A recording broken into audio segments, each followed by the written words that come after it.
Today we are counting the kills of the very latest Simpsons Halloween special, Not It, based on the terrifying novel by Stephen King as well as the most recent movie adaptations. And what makes this one so special is that unlike all the other Treehouse of Horrors which are broken up into 3 segments, this one is the first one to focus on just one story.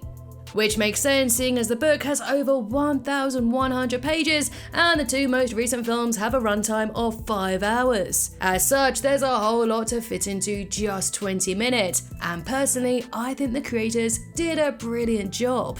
This is the first of 2 Treehouse of Horrors released this year, with the next one out this upcoming Sunday, which I'll also be doing a kill count for, so please make sure you're subscribed so you don't miss out on the video before it's taken down to the dark depths by Krusty the Clown. Speaking of which, how many Springfieldians does Krusty the Clown float in this special? Let's find out and get to the kills. Thanks in advance to Dead Meat for not sending your blue-haired lawyers after me. I really appreciate it. But you know what, Treehouse of Horror isn't the only thing to look forward to this Halloween, because Hero Wars is throwing a Halloween only event and they need your help to help open the Mystic Portal to win amazing treasures. Together we can team up and help open the portal and enter a world of heroes, beasts, elves and demons to win real amazing prizes. From $50 to $100 in Amazon digital gift cards, the fun doesn't stop inside of the screen. And the best thing is that it's totally free to download and play right now. Basically, together across our human dimension, Hero Wars needs 10,000 installs to succeed in opening the portal by October 31st. The more installs equals more prizes to be drawn.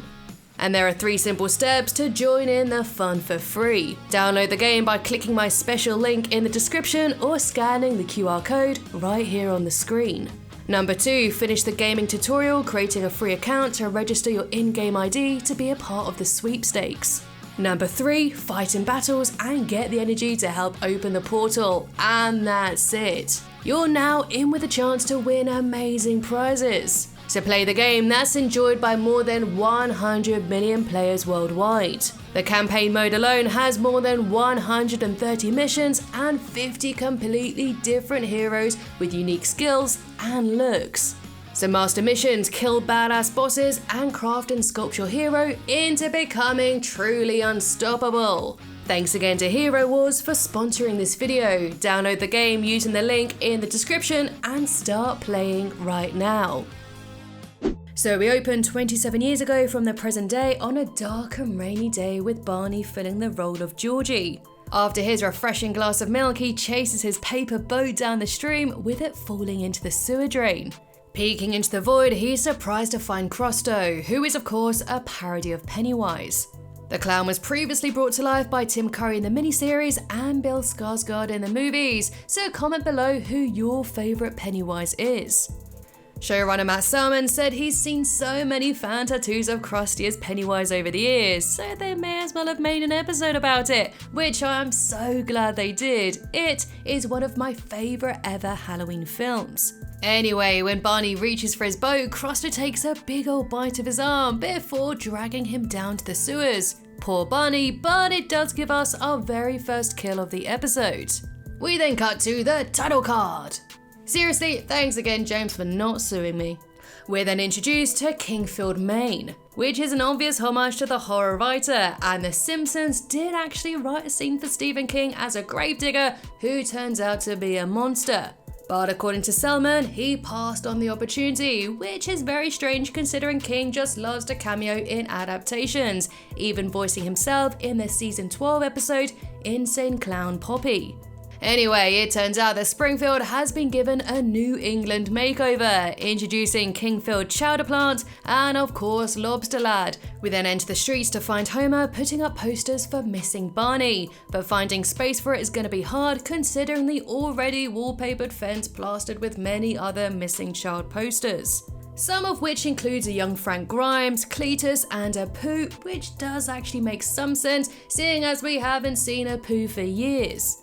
Now I'll be counting all of these kills later on when Krusty summons the spirits towards the end of the episode, as in that scene we do get a definitive answer rather than me doing a bit of inaccurate guesswork. While biking home, Homer is stopped by a group of bullies consisting of a young Skinner, Largo, and Superintendent Chalmers. Or as Homer likes to call him, Super Intense Kid Chalmers! But when Homer spies a salivating and sinister Crusto, he manages to scarper with the bullies taking flight after him. But luckily, he's saved by the Losers Club, consisting of Moe, Carl, Comic Book Guy, and Marge. After chasing off the bullies, Homer is shown their secret clubhouse, and it's here where they open up about their own stories about Crusto. And much like Beverly in the movie, Marge sees the clown in her bathroom, Moe sees him as a ventriloquist dummy, Carl sees him as an alien spitting acid, and he appeared to Comic Book Guy as his dead grandma in a hot tub full of worms. But according to Moe, that's enough of the flashbacks for now. So to solve this mystery, the losers do a bit of digging, and from reading the Oxford collection of TV guides, they discover that Crusto was a children's entertainer that goes back to 1882. Now personally, I think this was a really awesome way to bring Krusty's role in the canon show into the parody, and it was truly sinister to see him on TV in his Pennywise getup. While Marge explains that the clown returns every 27 years, Crusto emerges from the TV set, hugely reminiscent of the projector scene from Chapter 1. And just before Crusto can swallow Comic Book Guy, Homer stabs him with some shears. Fueled for the fight, the Losers Club packs their most useless weapons and heads to the old Channel 14 station. But of course, their toys do absolutely nothing against him, not even Homer's Nintendo Power Glove.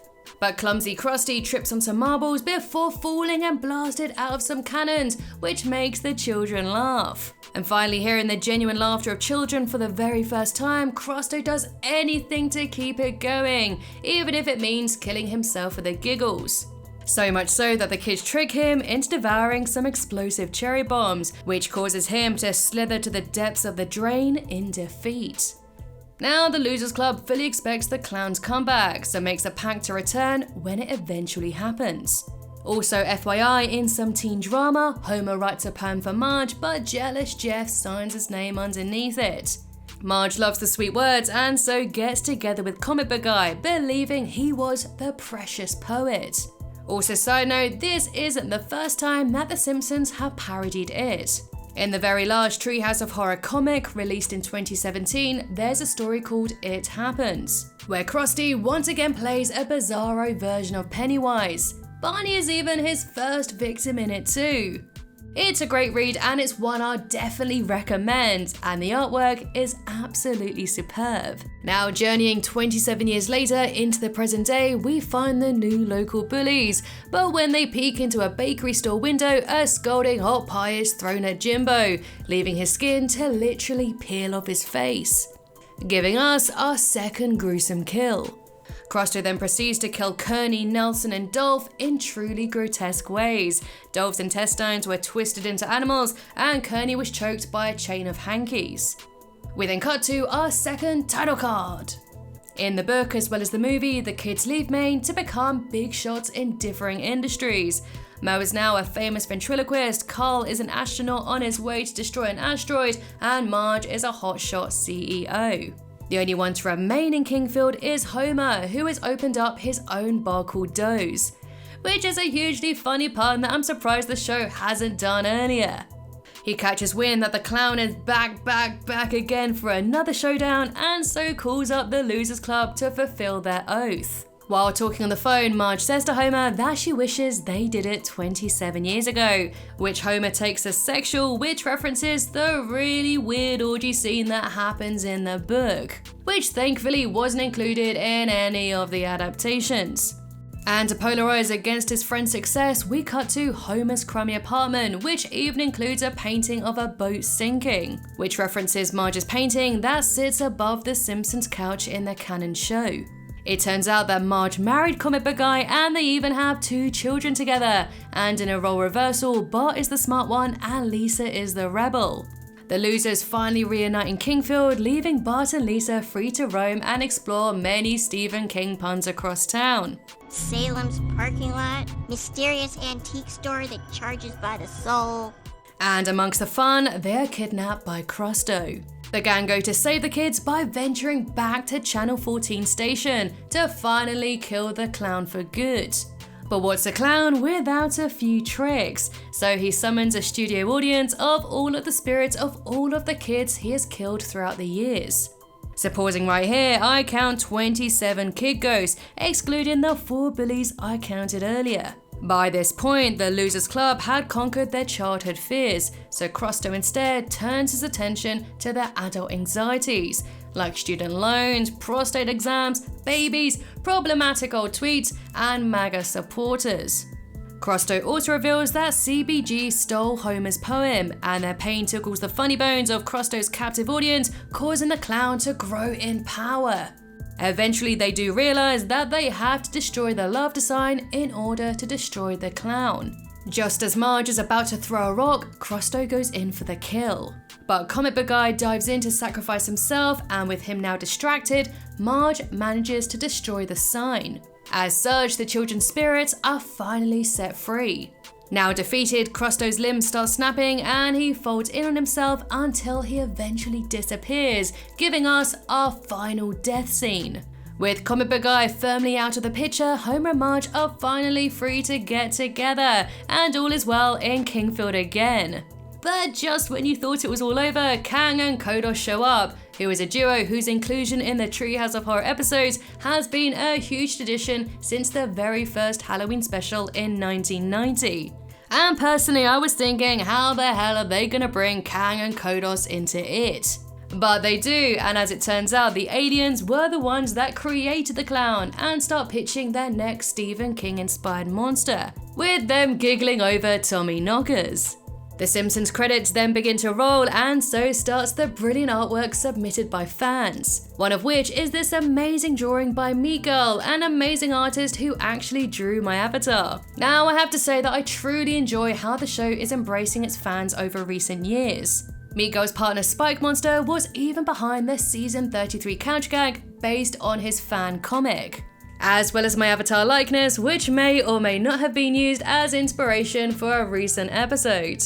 Now let's get to the point of this entire video, the kill count number. Well, the total amount of kills in this very special Treehouse of Horror is 34 kills. And with a 21-minute runtime, that's a kill on average every 37 seconds. But that's a little skewed, seeing as most of these deaths happened off screen. But the winner for the coolest kill goes to Jimbo Jones and his steaming hot pie to the face. And so that comes to the end of the video. What did you think of this special? Let me know in the comments below, and I'll see you in the next one.